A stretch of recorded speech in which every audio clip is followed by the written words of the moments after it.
Hey guys, Jeremy here with KISS Aquatic Systems. KISS, keep it simple stupid. So today we're going to talk about every pond owner's favorite bird, the heron. So if you live in the US, we're talking great blue heron or great white egret, and yes, they are the same species. But if you live outside the US, don't feel left out. There are plenty of other herons all over the world, and a lot of them are big and scary. So, what are herons? Herons are the world's greatest spear fishermen. They are really good at catching brown fish in brown water in natural waterways where you can have 10 or 100,000 gallons or more of water for every fish. They are stealthy predators that can stand still for hours, waiting for unsuspecting fish to swim by. And if the fish don't swim by, they have this neat little trick where they can actually regurgitate food from their mouths into the water.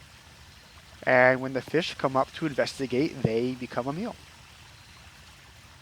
Herons typically have really good low light vision, so they can hunt at dawn or at dusk or even by the light of the full moon. So herons have been successfully spearing fish long before anybody ever kept koi, and they will continue to do so long after we are all gone.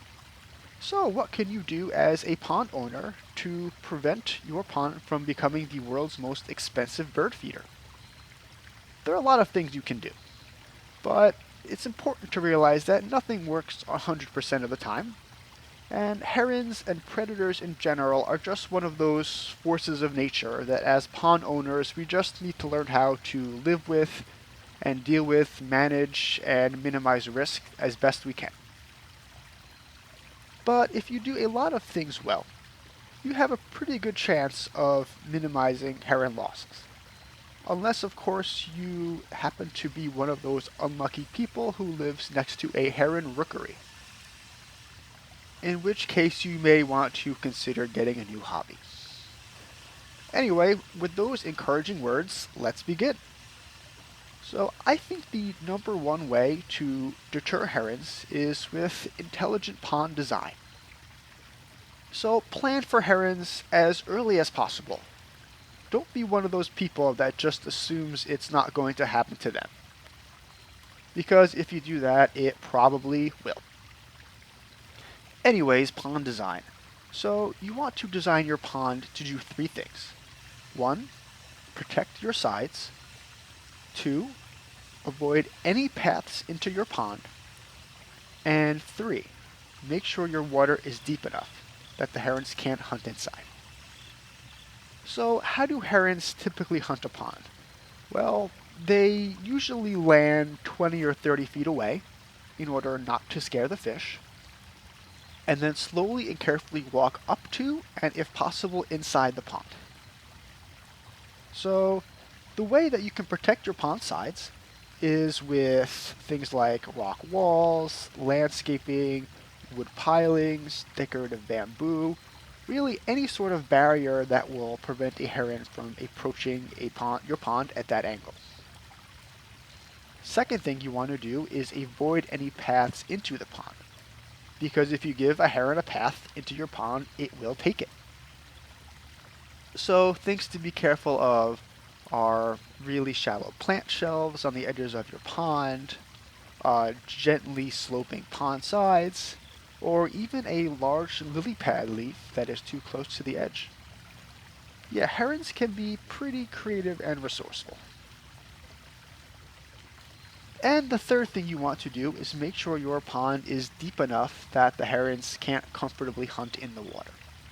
So some people will say 18 inches is deep enough, but I think the consensus view is that 2 feet or 24 inches or greater is a depth where you are generally safe from herons hunting inside your pond. So the goal here with these three things isn't to make your pond 100% heron proof, that is almost impossible to do, The goal here is to convince herons that they are better off hunting elsewhere.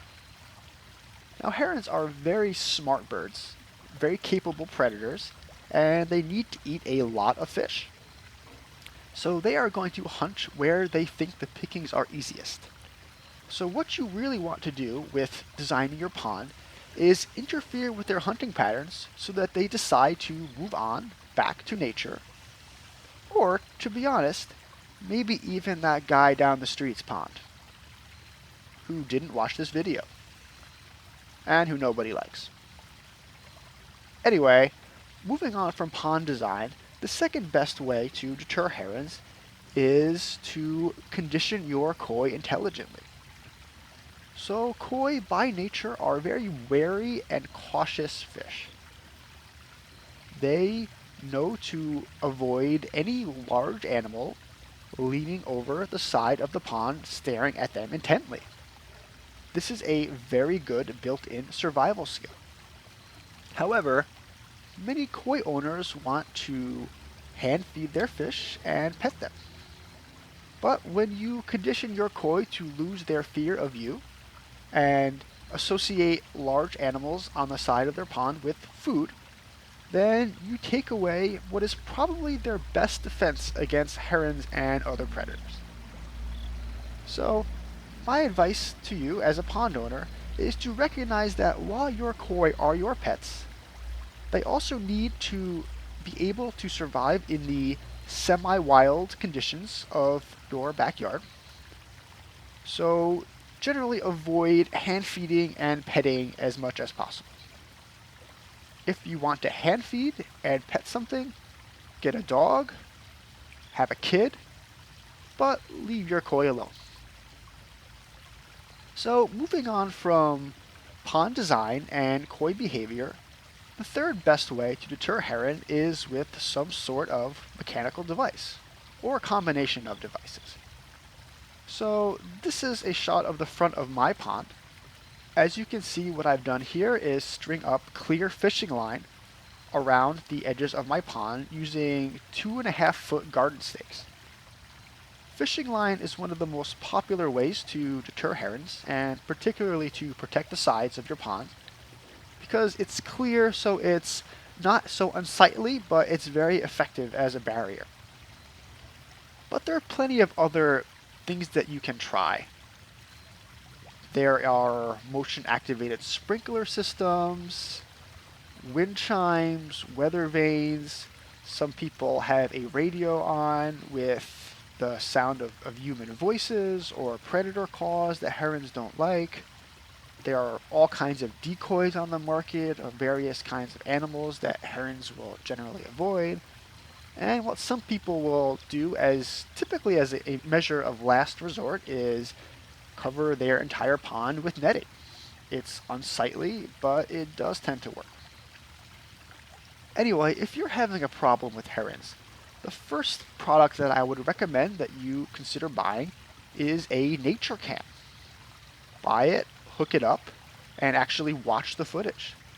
That way you can understand how the herons are approaching your pond, any methods of attack, and this will allow you to identify any strategic vulnerabilities that herons are exploiting and design and set up a set of protection devices accordingly. So these are all great things to try. Nothing works 100%, but if your pond is well designed and your fish are reasonably cautious, you should be able to have reasonable success with any one or combination of these devices. Now, there is one thing though in particular that I would like to politely recommend that you may want to reconsider using, and that is a decoy heron. So personally, my view is that these heron decoys cause a lot more problems than they solve. And there's 3 reasons for that. Firstly, during mating season, a decoy heron is actually likely to attract a heron looking for a mate.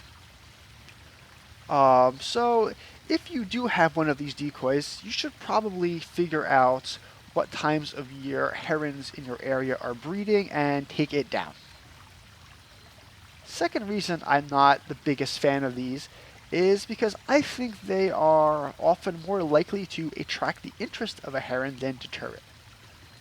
So herons are very smart and curious birds, and if they see another heron hunting a pond, they are going to want to investigate further to see if it is a pond that they can also take advantage of.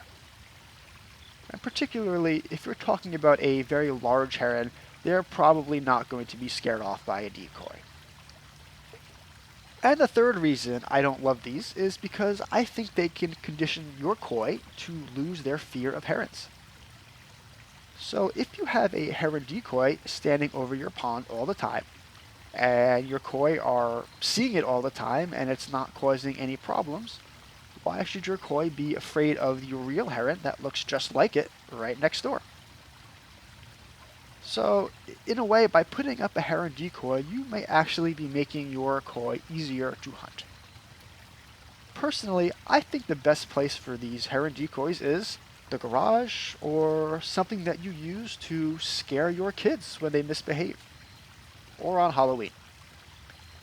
Anyway, these are just my thoughts on ways that you can keep your koi safe from herons. Number one is intelligent pond design, followed by intelligent koi conditioning, and supplemented by any sort of mechanical devices that you may need to patch up any vulnerabilities that a heron may find. So, if you find yourselves locked in a battle of wits and wills with a bird, I wish you the best and I hope you win. So, thanks, guys. Hope you enjoyed. Take care, best of luck, and happy ponding.